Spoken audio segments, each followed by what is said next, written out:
Indian രൂപയുടെ മൂല്യം American ഡോളറിനെതിരെ സർവകലാ record നിലയിലേക്ക് ഇടിഞ്ഞത് രാജ്യത്തിന്റെ സാമ്പത്തിക രംഗത്ത് വലിയ ആശങ്കകൾക്ക് വഴിവെച്ചിരിക്കുകയാണ്.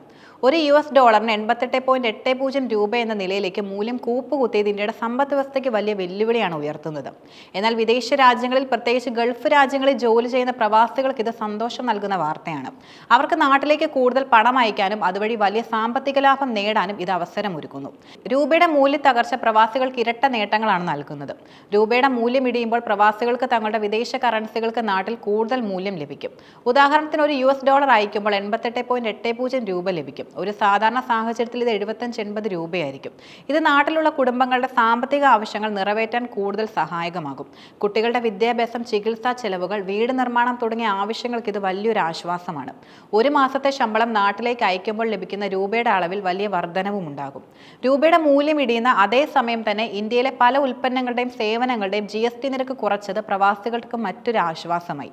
കയ്യിൽ കൂടുതൽ പണം എത്തുകയും അതേസമയം സാധനങ്ങളുടെയും സേവനങ്ങളുടെയും വില കുറയുകയും ചെയ്യുന്ന സാഹചര്യം അവർക്ക് ഇരട്ട നേട്ടമുണ്ടാക്കുന്നു.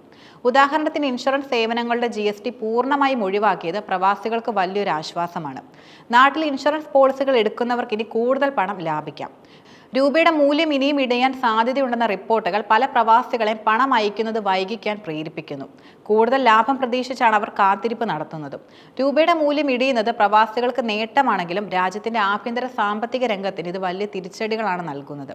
ഇന്ത്യ വലിയ തോതിൽ ഇറക്കുമതിയെ ആശ്രയിക്കുന്ന രാജ്യമാണ്. ക്രൂഡ് ഓയിൽ, സ്വർണം, ഇലക്ട്രോണിക് ഉൽപ്പന്നങ്ങൾ, യന്ത്ര സാമഗ്രികൾ തുടങ്ങിയവയെല്ലാം ഇറക്കുമതി ചെയ്യുന്നവയാണ്. രൂപയുടെ മൂല്യം കുറയുമ്പോൾ ഈ ഉൽപ്പന്നങ്ങൾ ഇറക്കുമതി ചെയ്യാൻ കൂടുതൽ രൂപ ചെലവഴിക്കേണ്ടി വരും. ഇത് രാജ്യത്തിന്റെ സാമ്പത്തിക വർദ്ധിപ്പിക്കുകയും ഉൽപ്പന്നങ്ങളുടെ വില വർധനവിന് കാരണമാവുകയും ചെയ്യും. കയറ്റുമതിയേക്കാൾ കൂടുതൽ ഇറക്കുമതി ചെയ്യുമ്പോൾ രാജ്യത്തിന് വ്യാപാര കമ്മി വർദ്ധിക്കും. ഇതാണ് രൂപയുടെ മൂല്യം ഇടിയാനുള്ള പ്രധാന കാരണം. കയറ്റുമതി കുറയുകയും ഇറക്കുമതി കൂടുകയും ചെയ്യുന്ന ഈ സാഹചര്യം രാജ്യത്തിന്റെ സാമ്പത്തിക സ്ഥിരതയെ സാരമായി ബാധിക്കും. രൂപയുടെ മൂല്യം ഇടിയുന്നത് വിദേശ നിക്ഷേപകരുടെ ആത്മവിശ്വാസം കുറയ്ക്കും. രാജ്യത്തെ മുതൽ മുടക്കിനെ കുറിച്ച് അവർക്ക് ആശങ്കയുണ്ടാകും. ഇത് രാജ്യത്തേക്കുള്ള വിദേശ നിക്ഷേപം കുറയ്ക്കാനും കാരണമാകും. ഇറക്കുമതി ചെലവ് കൂടുമ്പോൾ അത് രാജ്യത്തെ പണപ്പെരുപ്പത്തിനും കാരണമാകും. ഉൽപ്പന്നങ്ങൾക്ക് വില വർദ്ധിക്കുന്നതോടെ സാധാരണക്കാരുടെ ജീവിതം കൂടുതൽ ദുരിതത്തിലാകും. ഇത് സർക്കാരിന് വലിയ വെല്ലുവിളിയാണ് ഉയർത്തുന്നത്. രൂപയുടെ മൂല്യം പെട്ടെന്ന് ഇടിയാൻ ചില അന്താരാഷ്ട്ര കാരണങ്ങൾ കൂടിയുണ്ട്. ഇന്ത്യയുടെ ഏറ്റവും വലിയ കയറ്റുമതി പങ്കാളിയായ അമേരിക്ക ഇന്ത്യൻ ഉൽപ്പന്നങ്ങൾക്ക് 50% ചുങ്കം വർദ്ധിപ്പിച്ചതാണ് ഏറ്റവും വലിയ തിരിച്ചടിയായി മാറിയത്.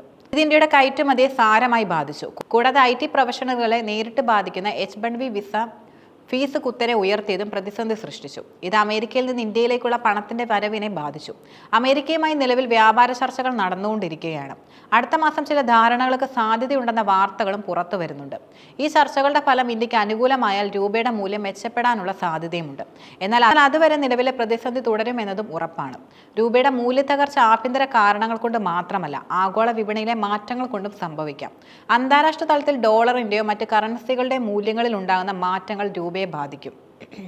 നിലവിൽ ഡോളറിന്റെ രൂപയുടെ മൂല്യം ഒരുമിച്ച് കുറയുന്നുവെന്നതാണ് ശ്രദ്ധേയം. ഇന്ത്യൻ രൂപയുടെ മൂല്യ തകർച്ച പ്രവാസികൾക്ക് ഒരു താൽക്കാലിക ആശ്വാസം നൽകുന്നുണ്ടെങ്കിലും ദീർഘകാല അടിസ്ഥാനത്തിൽ ഇത് രാജ്യത്തിന്റെ സാമ്പത്തിക സ്ഥിരതയ്ക്ക് വലിയ ഭീഷണിയാണ് ഉയർത്തുന്നത്.